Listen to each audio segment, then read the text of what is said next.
How I Raised Myself from Failure to Success in Selling by Frank Bettger. Picture this. It's 1907. A young man stands on a dusty baseball field, shoulders slumped, world crashing down around him. His manager pulls him aside and delivers words that cut like a knife. "I'm letting you go because you're lazy." The young man is stunned. Lazy? He's not lazy. He's absolutely terrified. He's so nervous on that field, so paralyzed by the fear of screwing up, that he's been hiding behind a mask of casual indifference. He thought he was playing it cool, but to everyone else, he just looked like he didn't care. Then the manager says something that will echo through this young man's entire life. "Whatever you do after you leave here, for heaven's sake, wake yourself up and put some life and enthusiasm into your work."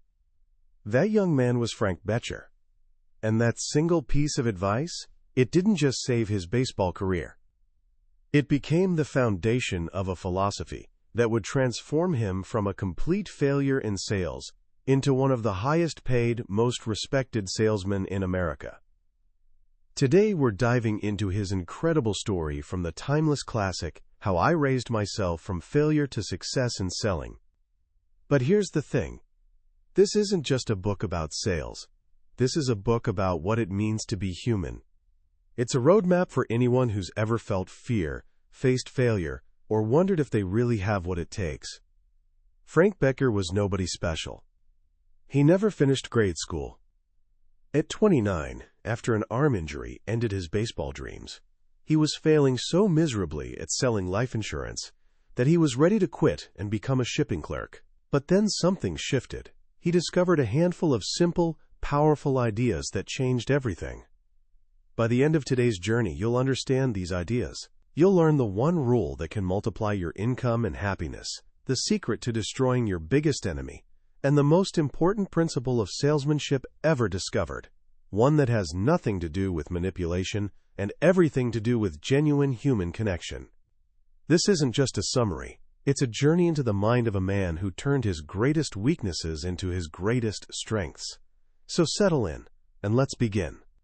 Frank Bettger's journey didn't start with some master plan. It started with pure desperation on a minor league baseball field. After getting fired for being lazy, he landed another gig for a pittance, just $25 a month. He couldn't feel enthusiastic about that kind of money, but he remembered his old manager's words. So he decided to act enthusiastic. From the moment he stepped onto that field, he became electric. He threw the ball with fire. He ran the bases like his life depended on it. It was all an act, a performance he was putting on. But here's where it gets interesting. The act started becoming real. First, his enthusiasm practically erased his fear. His nervousness began working for him, instead of against him. Second, his energy was contagious. It lit a fire under the other players. And third, instead of feeling exhausted, he felt more alive than ever. The newspapers started calling him Pep Bettger. Within 10 days, his salary jumped from $25 to $185 a month, a 700% increase. Not because his skills improved overnight, but because he brought different energy. He'd stumbled upon the first great secret of success. To become enthusiastic, you must act enthusiastic. Here's the mind-blowing part. Action doesn't follow feeling. They happen together. If you control your actions, which you can directly control, you indirectly control your feelings. You can't wait around to feel confident or motivated. You have to start, and confidence follows. This lesson would save him years later when a career-ending injury forced him out of baseball. He found himself failing spectacularly as an insurance salesman. For 10 brutal months, he faced nothing but rejection. Finally, he decided he just wasn't cut out for it and prepared to quit. Around this time, trying to overcome the fear that haunted him everywhere, he joined a public speaking course taught by a then unknown instructor named Dale Carnegie. One night, mid-speech, Carnegie stopped him cold. "Mr. Bettger," he said, "are you interested in what you're saying?" "Of course I am," Bettger replied. "Well then," Carnegie boomed, "why don't you talk with a little enthusiasm? How do you expect your audience to be interested if you don't put some life into what you say?" Lightning bolt moment. Bettger realized the exact same flaw that nearly destroyed his baseball career was now killing his sales career. That night, he made a decision. He'd stay in insurance and inject the same forced enthusiasm into it that he'd brought to that New Haven baseball team. The very next day, he walked into a prospect's office, determined to be the most enthusiastic salesman that man had ever seen. He pounded his fist on the desk with genuine excitement. He expected the guy to think he'd lost his mind. But the man didn't. Instead, he sat up straighter, his eyes widened, and he actually listened. And then, he bought. That was the turning point. The magic of enthusiasm began working in business, just as it had in baseball. He learned that when you force yourself to act enthusiastic, you soon genuinely feel enthusiastic. It's the highest paid quality on earth because it's rare and it's contagious. But enthusiasm alone wasn't enough. He was working hard, sure, but he wasn't working smart. Just as he was about to quit for good, he returned to his old office to pick up some personal items. He got stuck in a sales meeting where the company president, Walter Lamar Talbot, said something that would change Bettger's life for the second time. Mr. Talbot said, "Gentlemen, this business of selling narrows down to one thing, just one thing, seeing the people. Show me any man of ordinary ability who will earnestly tell his story to 4 or 5 people every day, and I will show you a man who just can't help making good." That simple sentence lifted him out of his chair like a revelation. It was like sunlight breaking through storm clouds. He thought, I can do that. I have 2 good legs. I can tell my story to 4 or 5 people every day. It gave him hope, a formula for success.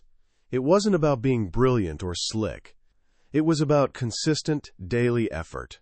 So he decided to test it and keep a record of every single sales call he made, making sure he hit his target of at least 4 people a day.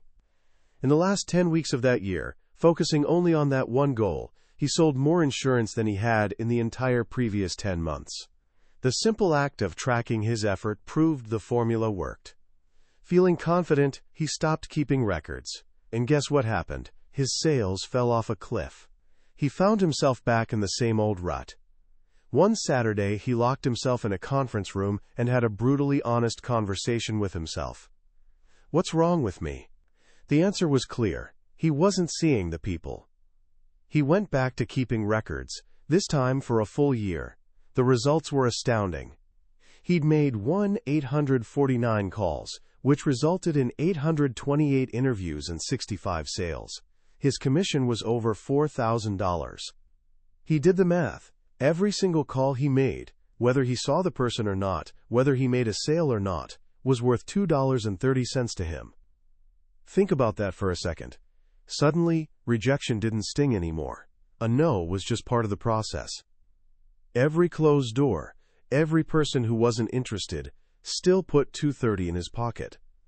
This data gave him courage and faith that nothing else could. It transformed selling from an emotional roller coaster into a predictable science of averages. And the records did something else. They showed him where he was wasting his time. He discovered that 70% of his sales happened on the very first interview, 23% on the second, only 7% on the third interview and beyond. But where was he spending his time? He was spending 50% of it chasing that tiny 7%. He made a decision. Stop all follow-up after the second interview. That one change, guided by his own data, nearly doubled the value of every call he made. He learned a profound lesson. Without records, we're flying blind. We have no way of knowing what we're doing wrong.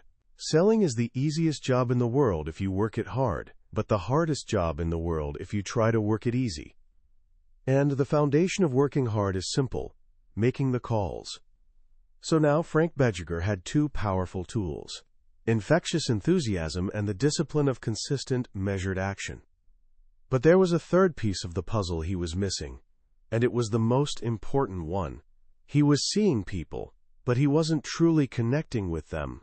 He was talking at them, not with them. This realization came after he made the biggest sale of his life, a sale he basically stumbled into by accident. He walked into the office of a wholesale grocer named John Scott. Mr. Scott was 63 years old and made it crystal clear he was done buying insurance. His kids were grown, his wife would have plenty of money if anything happened to him. The old Frank Bettger would have been stumped. But the new Frank Bettger, with a little more confidence, took a shot in the dark. He said, "Mr. Scott, a man who's been as successful as you must have some interests outside your family and business. Maybe a hospital or charitable work. Did you ever consider that when you die, your support for those causes will be withdrawn?" The expression on Mr. Scott's face changed completely. Bettger had struck gold. Mr. Scott revealed that he supported 3 foreign missionaries, work that meant the world to him. Bettger then showed him a plan that would guarantee his support for those missions would continue long after he was gone. That day, Mr. Scott wrote him a check for over $8,000. One of the largest sales the company had ever seen, made by a green salesman who'd never even finished grade school. Bettger was thrilled, but he didn't fully understand why he'd succeeded. A few weeks later, at a sales convention, a veteran salesman named Clayton Hunsicker pulled him aside and explained it. He said something that Bettger would later call the most profound secret of salesmanship. Hunsicker said, "The most important secret of salesmanship is to find out what the other fellow wants, then help him find the best way to get it." Another lightning bolt.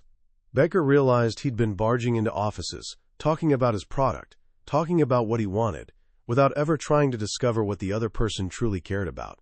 In that one moment with John Scott, he'd accidentally stumbled upon what the man wanted most, to ensure his legacy of charity would live on. And then he simply showed him how to get it.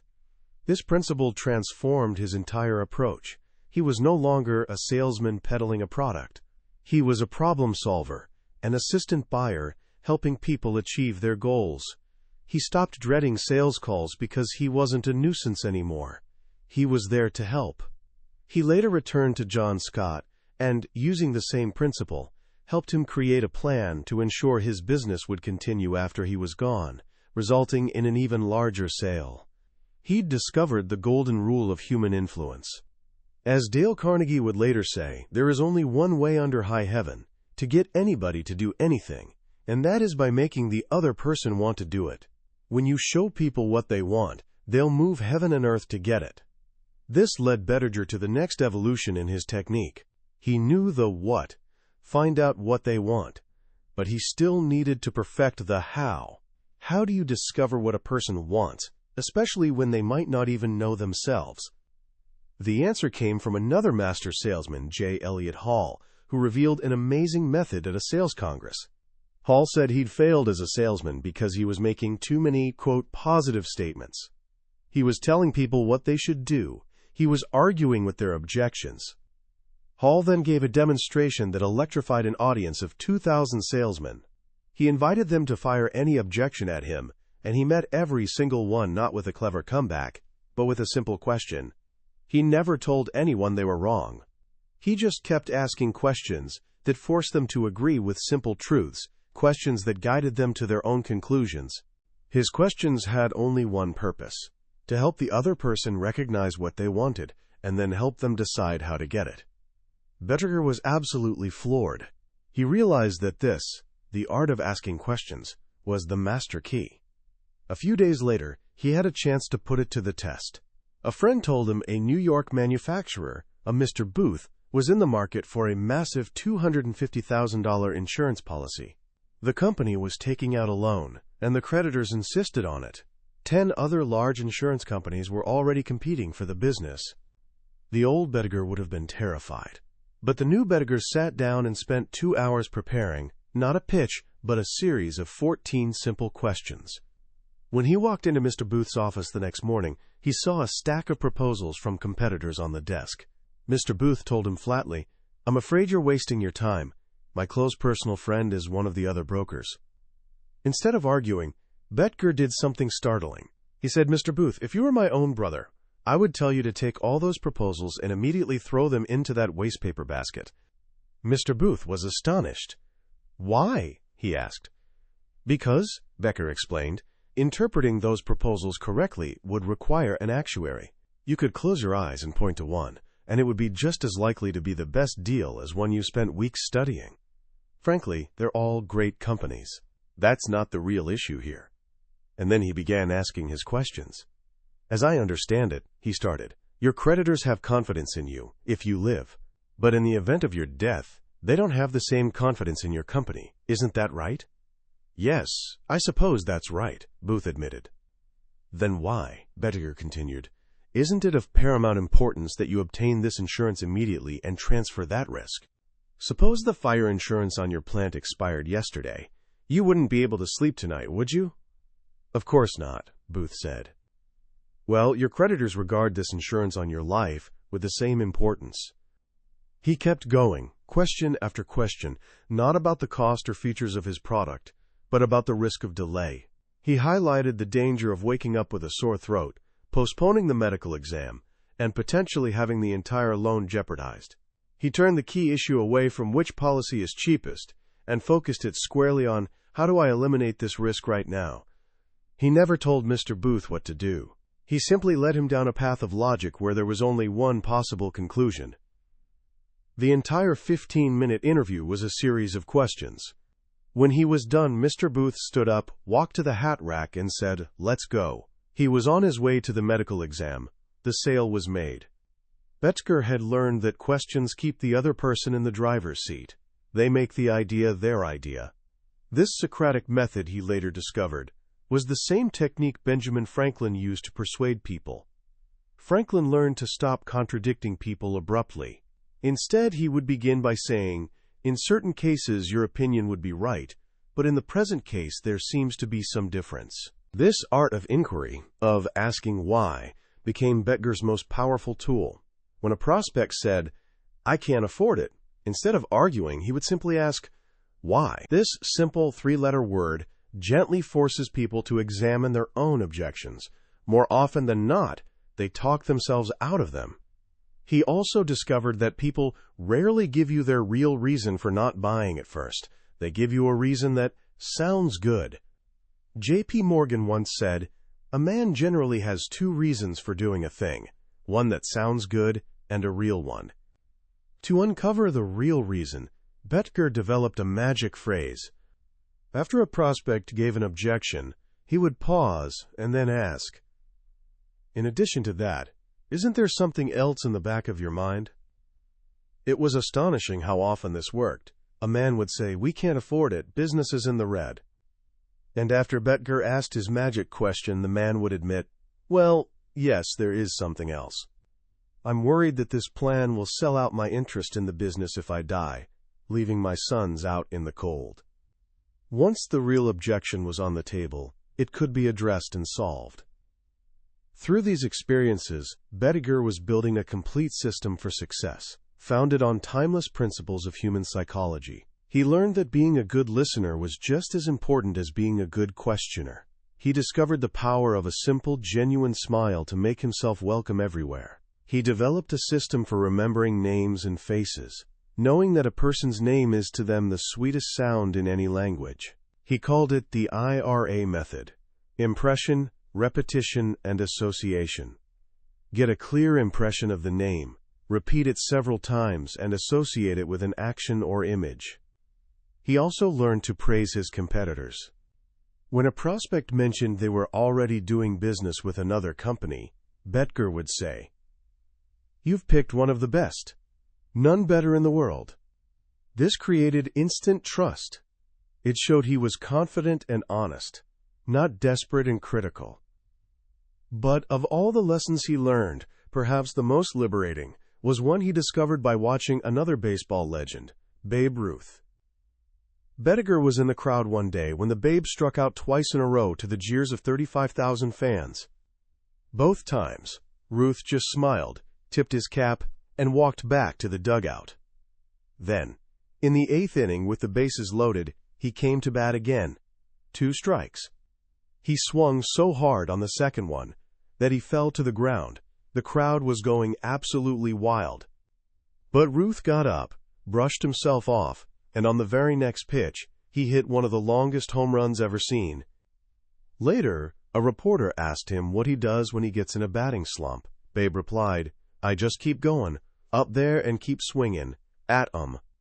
I know the old law of averages will hold good for me. If I strike out 2 or 3 times in a game, Why should I worry? Let the pitchers worry. They're the guys who are going to suffer later on. Bettger realized something profound. We celebrate Babe Ruth for his 714 home runs, but we forget that he also holds the record for striking out. 330 times. He failed more than almost anyone else. But he never allowed the fear of failure to weaken his effort. A strikeout wasn't a failure to him. It was just an attempt, part of the process. This, Bettger concluded, is the final secret. You cannot be afraid to fail. Your greatest asset is the number of strikeouts you've had since your last hit, because it means you're that much closer to the next one. He pointed to the life of Abraham Lincoln, a man who failed in business, failed in his run for the legislature, failed in his run for Congress, failed in his run for the Senate, before finally succeeding. Success, he realized, wasn't about a perfect record. It was about persistence. It was about having the courage to keep swinging, to keep making calls, to keep seeing the people, with enthusiasm in your heart and a genuine desire to help. Finally, to tie it all together, Bettger turned back to one of his heroes, Benjamin Franklin. Franklin had devised a simple system for self-improvement. He identified 13 virtues he wanted to cultivate, like order, sincerity, and industry. Each week, he would focus intensely on mastering just one of them. In 13 weeks, he'd complete the cycle, then start all over again, 4 times a year. Bettger adapted this plan for himself. He created his own list of 13 principles for success in selling: enthusiasm, self-organization, thinking of others, interests, asking questions, and so on. Every week, he carried a small card in his pocket, reminding him of that week's principle. He'd read it at odd moments, focusing his entire effort on that one idea. At the end of the first 13 weeks, he felt a new inward power. At the end of a year, he found himself doing things naturally and unconsciously that he wouldn't have dared attempt before. This simple plan, he said, was the track he ran on. It was the magic formula that allowed him to take all these scattered ideas and systematically weave them into the fabric of his character, transforming him from a failure into one of the greatest salesmen of his generation. So what can we take away from the incredible journey of Frank Bettger? When you boil it all down, his story leaves us with a few profound and timeless truths. First, success isn't a matter of talent. It's a matter of technique and temperament. Bettger wasn't born a salesman. He was shy, fearful, and had almost no formal education. His success came from discovering and relentlessly practicing a handful of fundamental principles. It's a powerful reminder that our circumstances don't have to define our destination. The skills of success are learnable for anyone willing to put in the work. Second, the core of all influence is empathy. The great turning point in Bettger's career was when he stopped thinking about what he wanted to sell and started thinking about what other people wanted to buy. Find out what the other fellow wants, then help him find the best way to get it. This isn't just a sales tactic.